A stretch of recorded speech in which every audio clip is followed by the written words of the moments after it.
Baik, Assalamualaikum warahmatullahi wabarakatuh. Salam sejahtera untuk kita semua. Saya Alex. Baiklah Bapak Ibu dan teman-teman semuanya. Pada hari ini kami akan mengadakan virtual tour di Museum Sejarah Jakarta. Perlu diketahui bahwa unit pengelola Museum Sejarah Jakarta itu meliputi 4 museum, yaitu Museum Muhammad Husni Tamrin, kemudian Museum Juang 45, dan juga Museum Prasasti. Kawasan Taman Fadil atau kawasan Kota Tua ditutup dan sekarang sangat sepi sekali. Nah, baik Bapak Ibu dan teman-teman sekalian, kita akan ditemani oleh 2 bidadari ya, atau 2 Sri Kandi, pemandu Museum Sejarah Jakarta yang cantik jelita ya. Untuk cadarnya nanti ketika bicara akan dibuka ya, kita akan menelusuri ruangan demi ruangan ya, sebagai pelayanan kami ya dari Museum Sejarah Jakarta, karena memang pada saat ini belum bisa berkunjung secara langsung ya. Nanti akan kita kenalkan siapa sih ya, 2 bidadari yang masih bercadar ini ya. Namun kita lihat suasana sebelumnya. Coba ini Taman Fathahillah ini sangat kosong sekali nih ya. Nah ini kami bersama kameramen juga Pak Didi Cahyono ya, yang sedang bikin video, dan nanti saya sendiri juga akan langsung ya ikut ke dalam ruangan dan akan menyoting juga ya. Nah, baiklah Bapak Ibu dan teman-teman sekalian, kita perkenalkan 2 bidadari yang cantik-cantik jelita ini, silakan ya. Ini namanya Miss Lulu atau Mbak Lulu ya. Halo semua. Iya. Nggak mau dipanggil ibu karena belum married katanya ya. Kemudian yang ini adalah Miss Maya ya. Hai. Wow, luar biasa. Sehat semua ya. Baik, kita akan mengikuti tour ya, ruangan demi ruangan. Ya, baik teman-teman, sekarang kita masuk ke ruang Museum Sejarah Jakarta, di mana di dalamnya menyimpan banyak koleksi penambah khasanah dalam berdirinya kota Jakarta dari masa prasejarah Jakarta era kolonial, Jakarta sampai masa kini. Kita ke ruang prasejarah. Ya, baik teman-teman, sekarang kita sudah ada di dalam Museum Sejarah Jakarta, di mana di dalamnya menyimpan koleksi berkaitan dengan sejarah berdirinya kota Jakarta yang dimulai pada awal masa prasejarah, masa kejaman kerajaan, masa era kolonial, dan Jakarta masa kini. Nah, di sini ada peta Jawa Barat, yang dimana Jakarta bagian dari wilayah Jawa Barat yang dibelah oleh aliran Sungai Ciliwung, dan dimana di sekitar daerah aliran sungai ini banyak sekali temuan-temuan pada zaman batu baru, berupa kapak perunggu, kapak terbuat dari batu, juga perhiasan-perhiasan, juga gerabah bumi. Di mana di sini nanti kita bisa lihat koleksinya. Mari ikuti saya.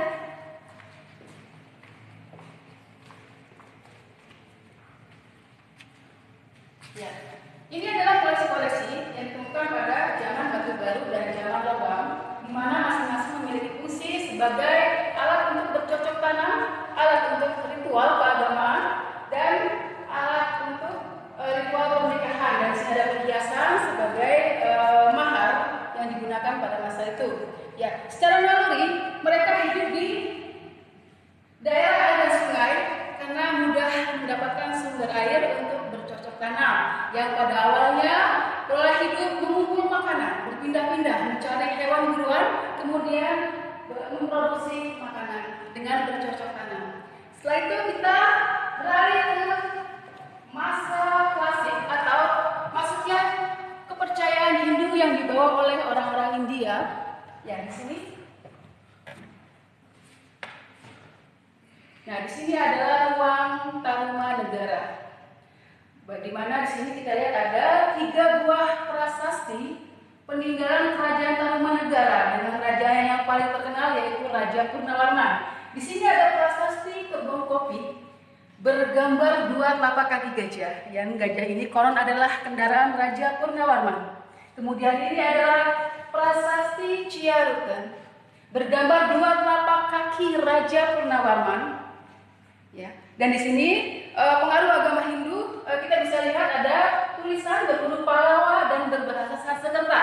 Dan bukti tertulis lainnya yaitu adalah penggalian Sungai Chandrabhaga dan Gomati yang tertera pada prasasti Tugu.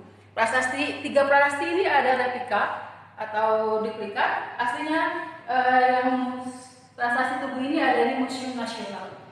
Nah, di sini juga pengaruh kepercayaan Hindu yang dibawa oleh orang India ada pada seni membuat patung yang mewujud pada dewa-dewa yang disembah oleh umat Hindu pada zaman kerajaan Tarumanegara. Di antaranya ada Ganesha, Durga, dan patung Cibuaya 1 dan 2. Keempat patung ini ditemukan di sekitar Jakarta atau Jabodetabek. Dan ini juga berupa replika karena aslinya ada disimpan di Museum Nasional. Ya, setelah itu kita mari ke ruang Kerajaan Sunda, di mana ada satu peninggalan berupa prasasti juga, dan ini juga replika. Aslinya ada di Desa Batu Tulis Bogor. Nama prasasti ini adalah prasasti Batu Tulis, di mana isinya untuk mengenang jasa-jasa Sri Baduga Prabu Siliwangi. Ya, di sini dibuat oleh Prabu Surawisesa selaku anaknya Prabu Siliwangi. Nah, lokasi wilayah Kerajaan Sunda Pajajaran ini letaknya di Provinsi Jawa Barat. Di sini juga kita bisa lihat ada peta kuno, namanya peta Cela. Ini ditemukan oleh orang Belanda bernama Kaekol pada tahun 1858 dan koran aslinya hilang dan ini adalah salinannya. Ini menggambarkan wilayah Kerajaan Sunda di mana pada saat itu lebih luas dari Provinsi Jawa Barat yang sekarang. Kita lanjut Pak ke ruang yang berikutnya. Masuknya kolonialis Portugis ke wilayah Jawa Barat.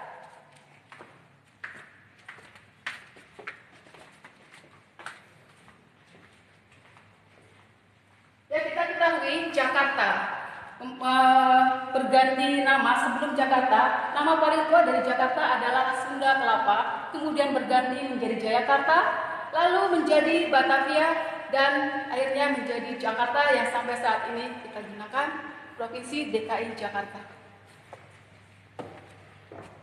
Nah, di sini ada ruang interaksi dengan bangsa Eropa yaitu Portugis, di mana koleksi yang berkaitan dengan masa ini adalah prasasti Padrao, prasasti perjanjian antara Kerajaan Sunda dengan Portugis yang terjadi pada tahun 1522. Nah, kita lanjut ke ruang Jayakarta.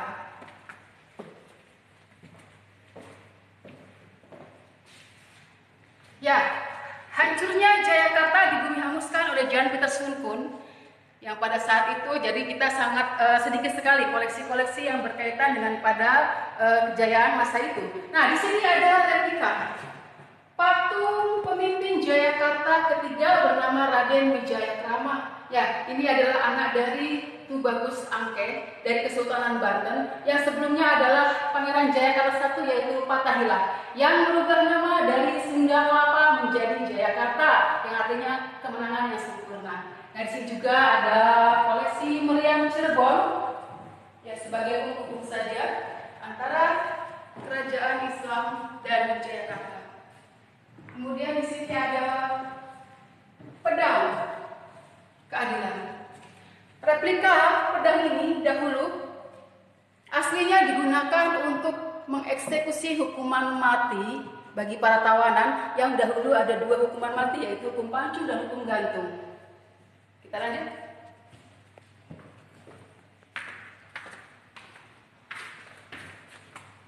Ya, ini ada sebuah kapal, replika kapal Batavia yang pernah karam di perairan Australia dan ini bangkai kapalnya ada di museum di Australia. Ya, kapal ini adalah kapal ekspedisi untuk mengangkut rempah-rempah dari Batavia ke Belanda. Teman-teman, kita masuk ke ruang. Nah, di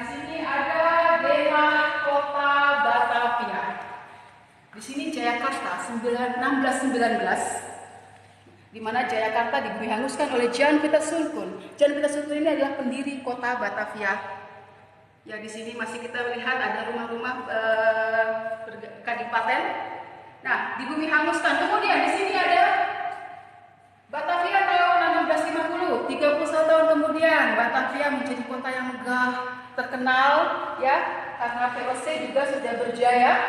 Di sini kota dibagi menjadi 4 bagian: kota sisi barat, kota sisi timur, kota kastil, dan kota State, artinya kota untuk memantau wilayah di dalam benteng Batavia. Nah, di sini kita lihat ada sebuah lukisan yang menggambarkan tentang peristiwa ekspansi Mataram ke Batavia yang terjadi pada tahun 1628-1629 yang dipimpin dari Mataram dipimpin oleh Sultan Agung dan yang dari VOC dipimpin oleh Jan Pieter Soenkoen. Lukisan ini, teman-teman, dilukis oleh Bapak S. Sujoyono pada tahun 1973 dan hampir 1 tahun pembuatannya, yaitu 1974 baru selesai. Dan Pak Sujoyono membaginya menjadi 3 bagian, yaitu bagian pertama, Sultan Agung sedang memimpin sebuah rapat seban dan para di dalam, dan di sini yang mengenai ilustrasi peperangan antara Mataram dengan VOC. Dan di sini bagian ketiga, Jan Pieter Soenkoen dengan Raden Rangga selaku Bupati Tegal sedang bernegosiasi. Begitu. Dan ada juga di ruangan ini sebuah koleksi mimbar Masjid Kampung Baru, yang mimbar ini dihibahkan kepada pemerintah. Dan akhirnya menjadi koleksi Museum Sejarah Jakarta.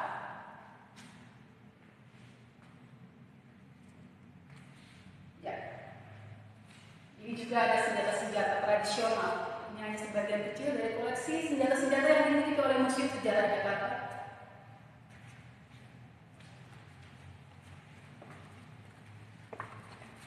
Ya, teman-teman, gedung ini memiliki 2 lantai dan 1 lantai bawah, yaitu penjara bawah tanah. Kita telah selesai keliling di lantai 1. Kita akan lanjut ke lantai 2. Sekarang baik Bapak Ibu dan teman-teman, kita akan lanjutkan virtual tour-nya, yaitu di lantai 2 dengan Miss Lolo. Halo teman-teman, apa kabar nih? Semoga sehat selalu ya. Nah, bagi teman-teman yang sudah menyaksikan tadi Bu Mai memandu, pasti sudah kangen banget kan sama Museum Sejarah Jakarta. Kita berdoa aja ya, semoga pandemi ini cepat berakhir. Dengan itu kita bisa mengunjungi Museum Sejarah Jakarta lagi. Nah, tadi kan udah keliling lantai 1, kita sekarang akan ke lantai 2. Kita ikutin kakak Lulu ya.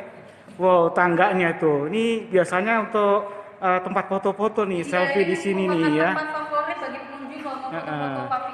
Yuk kita ke atas yuk. Ini tangganya masih asli nih ya. Masih dari kayu jati. Iya.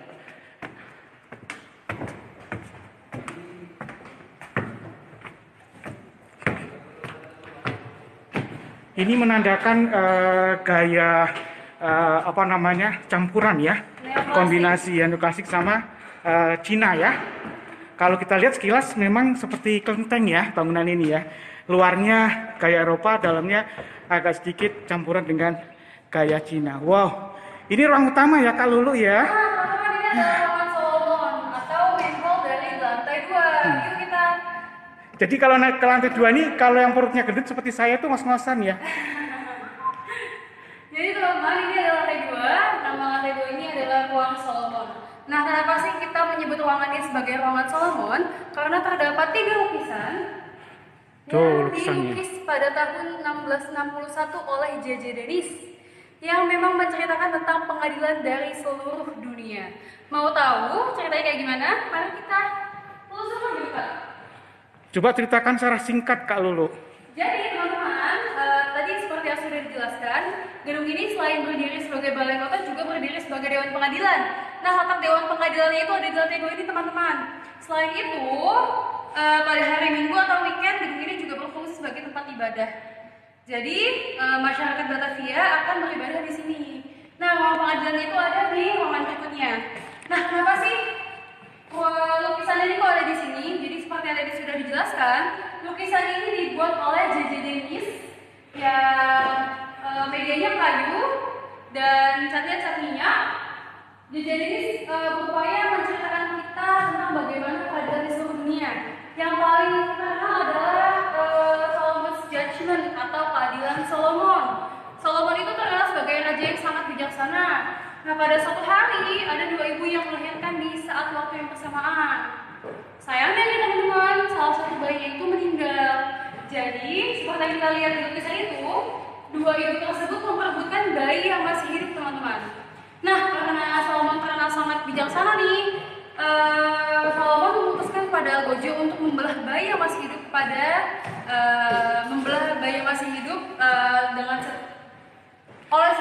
dengan itu si dua ibu ini bisa mendapatkan dua bagian bayi tersebut, teman-teman. Cerita internasional ya ini sejarahnya ya. Betul, Papi. Terus kalau lu lantainya ini seperti wah masih asli ya sebagian ya. Iya, terbuat dari kayu jati asli. Tuh Bapak Tapi Ibu dan teman-teman, lihat lantainya aja panjangnya ada yang 10 meter lebih loh ya.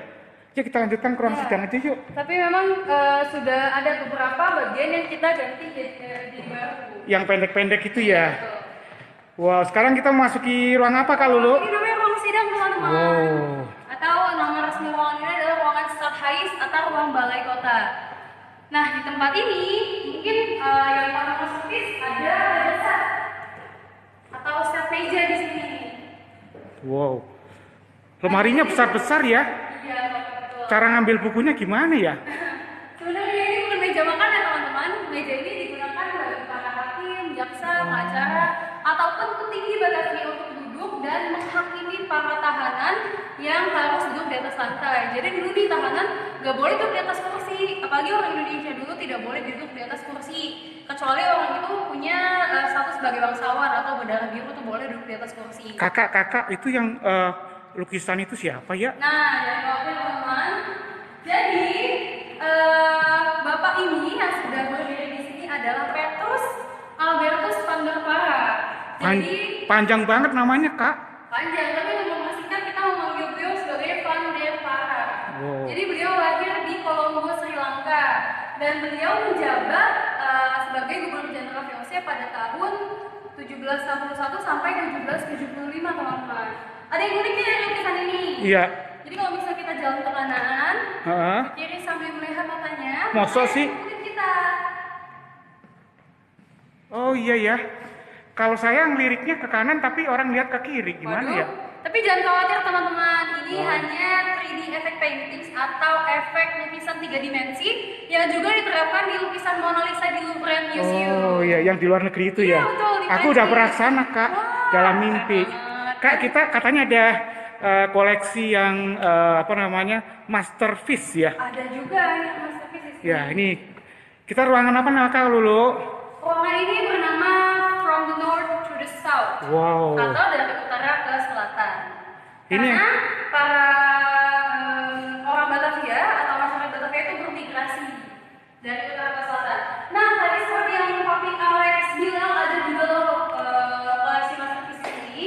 Ini adalah penyekat ruangan abad ke-18 bergaya barok atau barok style, teman-teman. Wow, di atas ada lambang provinsi Belanda ya? Ya, ada lambang kota. Yang paling tengah itu ada Batavia, yang 3X atau triple X ada Amsterdam, dan yang seperti pipa itu ada Horen. Dan di tengahnya teman-teman tidak lupa di sini ada Athena yang memegang atau menggenggam shield atau perisai berhiaskan kepala Medusa, teman-teman. Jadi dulu di Belanda sendiri itu baru ada 7 provinsi ya. Betul. Kalau sekarang udah 13 ya Wah, katanya. banyak banget ya berarti nambahnya. Kita lihat ruang sebelahnya yuk. Boleh. Nah, teman-teman, selamat datang di ruangan gaya indie. Nah, apa sih itu gaya indie itu atau Indie style? Jadi Indie style merupakan gaya percampuran antara gaya lama dan gaya baru disatukan menjadi gaya indie. Nah, di sini kita juga ada beberapa koleksi dan juga ada gambar yang memang menceritakan tentang gedung-gedung di Jakarta yang berpengaruh gaya indie, teman-teman, atau indie style. Di antaranya kita punya stasiun Jakarta Kota kota. Ada museum wayang, museum seni rupa kami, ada gedung kesenian Jakarta, ada istana merdeka dan istana negara presiden. Dan untuk informasi teman-teman sekalian, ternyata gedung-gedung di Jakarta yang disebutkan memang merupakan bangunan bersejarah loh di Jakarta. Selain itu, kita juga punya koleksi furnitur seperti kita punya kursi panjang, lalu ada kandang bayi yang terbuat asli dari kayu jati. Kita lihat itu ruangan sidang satu lagi yuk. Boleh. Yang ada meja bundar dari satu pohon, asli nggak ada sambungan ya Kak? Betul. Dulu ada ya. Nah ini teman-teman, Bapak Ibu mungkin perlu perbandingan. Ini lantainya yang sudah diganti ya. Nah ini ya, pendek nggak terlalu panjang ya. Tetap dari kayu jati ya. Kayu jati itu adalah kayu yang paling bagus ya. Kualitasnya paling mahal ya. Nah ini kita memang harus balik melalui ruangan ini lagi, namanya ruang Solomon ya, atau beranda. Kita langsung sebelum kita ke ruang Dewan Praja, oh iya boleh. Saya mau nunjukin balkon dulu. Ruang balkon untuk tempat instruksi ya. Iya, jadi mungkin balkon ini terlihat cantik banget ya Papi ya. Tapi ternyata balkon ini adalah tempat bagi para petinggi Belanda untuk menyaksikan eksekusi mati dari sini. Jadi para petinggi Belanda akan memberikan semacam instruksi. Boleh buka jendelanya Kakak? Boleh. Kita lihat tamannya. Baik Bapak Ibu, sekarang kita berada di ruangan balkon ya. Balkon. Kalau kita buka jendelanya langsung kelihatan Batavia Cafe, Cafe Batavia ya. Nah, gimana coba tolong ceritakan kalau lo. Jadi dulu Batavia Cafe atau Cafe Batavia memang satu-satunya bangunan di kawasan kota tua yang bergaya Inggris. Karena dulu merupakan rumah dari Gubernur Jenderal Raffles, Papi. Ada kantor pos juga ya? Ada kantor pos juga. Sekarang kayaknya sudah nggak ini lagi ya? Ya, karena pandemi ini mungkin ya. Oh, Lalu iya. di sana terdapat meriam si Jagur. Wow. Ya, berarti 3,5 ton. Dan juga ada lambang yang sangat amat krusial, sangat amat legenda. Dan juga meriam si Jagur ini unik karena terdapat pahatan tulisan Esme Exarenatatum, yang artinya dari saya dilahirkan kembali. Karena meriam si Jagur itu teman-teman adalah 16 meriam yang dileburkan menjadi satu. Dan tidak lupa, tidak ketinggalan ada air mancur atau Batavia Fountain. Oh, ini yang dulu langsung diambil dari pancoran glodok ya? Betul. Orang bilang hanya ini air mancul terus ngeglodok gitu ya tadi Kocok, ya? jadinya glodok ya? Iya. Nah, bagi teman-teman yang penasaran di mana sih letak eksekusi matinya, letak eksekusi mati terdapat di bagian kiri gedung. Oh, sebelah sini ya, iya, kantong, betul. sebelah kanannya bisa untuk pancung ya. Jadi memang para petinggi Belanda akan memberikan semacam instruksi atau aba-aba bagi para algojo untuk melaksanakan eksekusi mati tersebut. Yuk kita lanjut ke ruang sidang yang satunya yuk. Baik Bapak Ibu dan teman-teman, kita akan menuju ke ruang sidang ya. Cakep banget ruangannya ini ya. Ayo nanti setelah selesai COVID-19 kita tengok lagi, kita berkunjung lagi ke museum. Mana Kak Lulu yang meja bundarnya Kak Lulu? Selamat datang di ruang Dewan Kota Praja. Tadi seperti yang sudah Papi bilang, kita punya loh meja bundar yang hanya terbuat dari satu pohon. Penasaran? Nah, ini dia mejanya. Asli nih Kak Lulu ya? Masih asli. Seasli hatiku. Waduh, jadi meja ini bernama The Try Biedermeier atau 3 meja bundar. Nah, kenapa sih Kak cuma satu? Karena yang satunya diletakkan di ruangan sebelumnya. Jadi, konon katanya meja ini hanya terbuat dari satu pohon, teman-teman.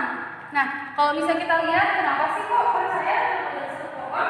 Karena kalau kita lihat di meja ini, nggak ada sekatnya sama sekali atau tidak ada potongan sama sekali. Nah, teman-teman, ini bukan meja makan ya. Jadi meja ini memang digunakan untuk having discussion, berdiskusi, atau melaksanakan meeting atau rapat di meja ini. Wow, cakep banget itu sketselnya itu. Oh iya, teman-teman, saya mau menjelaskan di sini kita punya penyekat ruangan. Sebenarnya ada 3 bagian yang dinyatakan menjadi satu. Dari teman-teman merupakan Dewi Minerva. Kakak. Ya? Lihat ini aku punya kenangan loh. Oh, kenangan apa tuh? Aku pernah sama mantan aku foto di sini. Iya. Oh, itu mantan sih. 25 tahun yang lalu Kak. Sudah lama ya? Udah. Nah, jadi Dewi Minerva adalah Dewi Crown. Seperti kita lihat, saat ini Dewi Minerva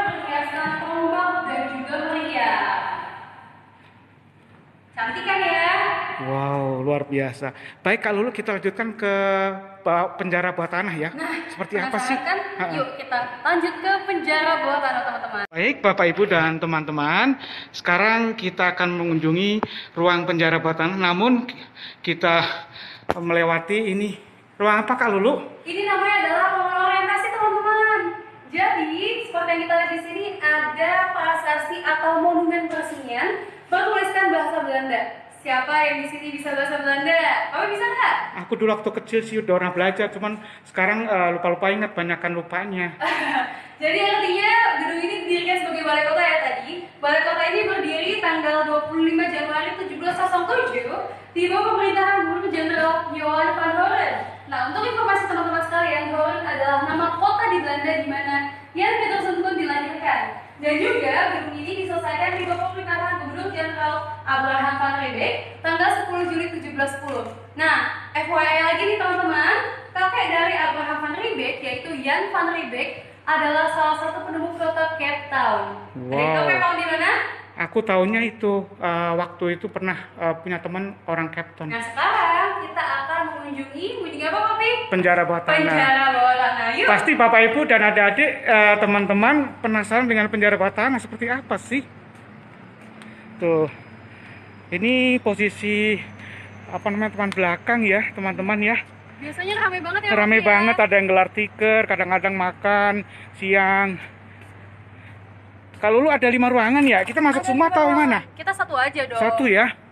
Kalau lu udah pernah masuk ya? Udah dong.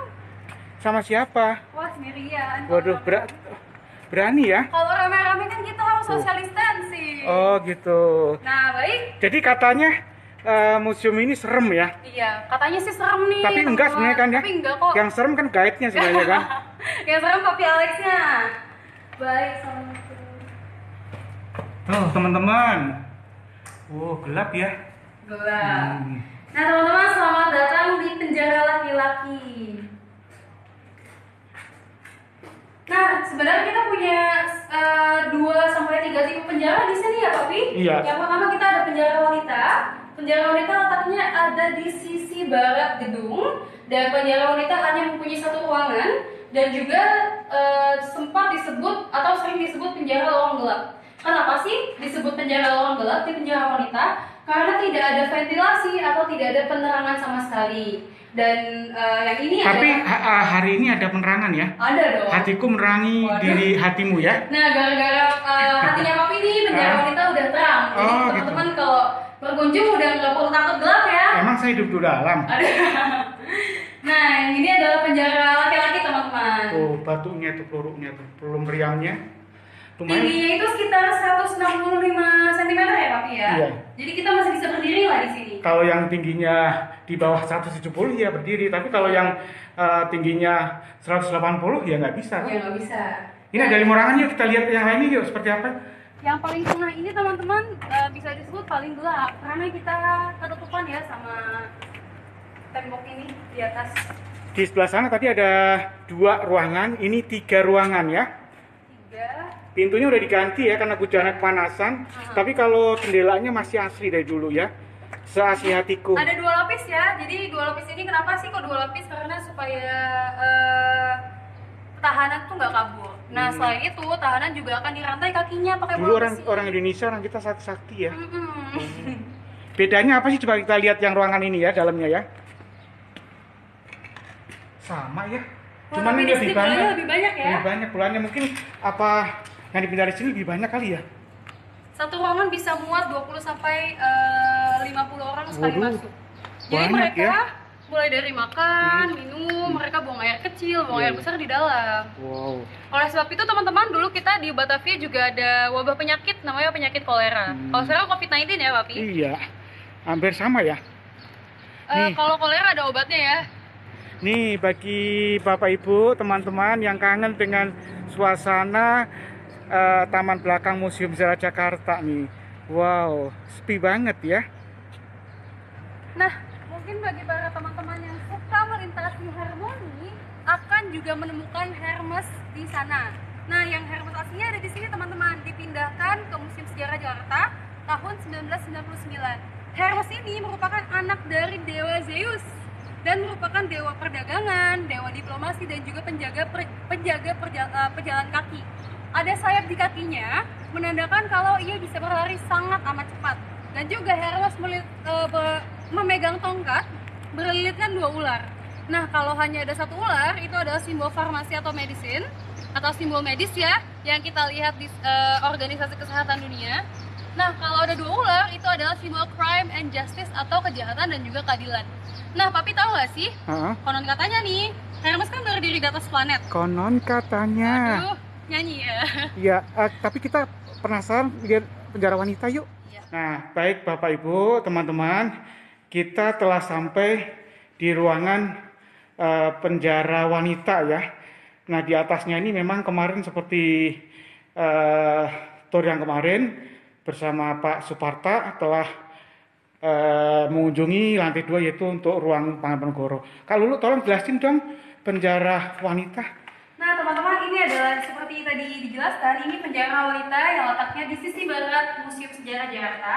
Penjara ini hanya ada 1 ruangan, teman-teman. Dan kalau kita masuk banjir, jadi kita nggak bisa masuk sampai ke dalam ya. Jadi kenapa sih kok banjir? Karena letak penjara wanita ini memang ada di bawah permukaan laut kota Jakarta. Oleh sebab itu bila turun hujan akan selalu terjadi banjir, teman-teman. Dan juga penjara ini disebut penjara lorong gelap, teman-teman. Kenapa sih? Karena ventilasi yang sangat amat kecil dan juga tidak adanya penerangan sama sekali. Oleh sebab itu, tahanan wanita akan duduk lalu tergenang banjir dan mereka sebenarnya gelap gulita ya karena tidak ada penerangan sama sekali.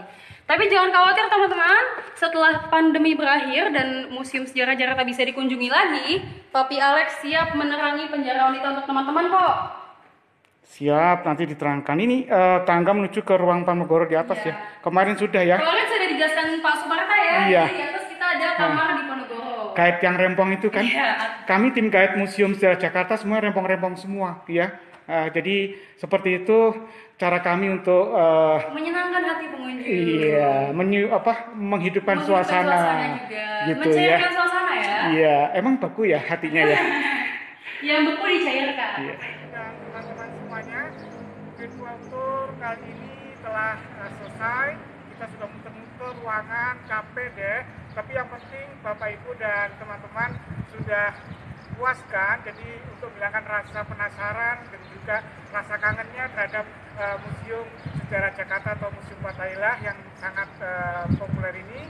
Untuk itu kami dari tim pemandu Museum Sejarah Jakarta, ya saya Alek, kemudian Pak Didi sebagai tim solid kami ya, dan juga artis kita ya, 2 darah jelita atau 2 Srikandi Museum Sejarah Jakarta yang telah menemani kita di tour pada kali ini. Kami pamit undur diri. Terima kasih telah menyaksikan video kali ini. Mohon maaf apabila ada kekurangan dalam pelayanan kami ya. Atas nama tim pemandu Museum Sejarah Jakarta, mohon maaf lahir batin. Tetap semangat ya, dan juga salam museum di hatiku. Terima kasih. Wassalamualaikum warahmatullahi wabarakatuh.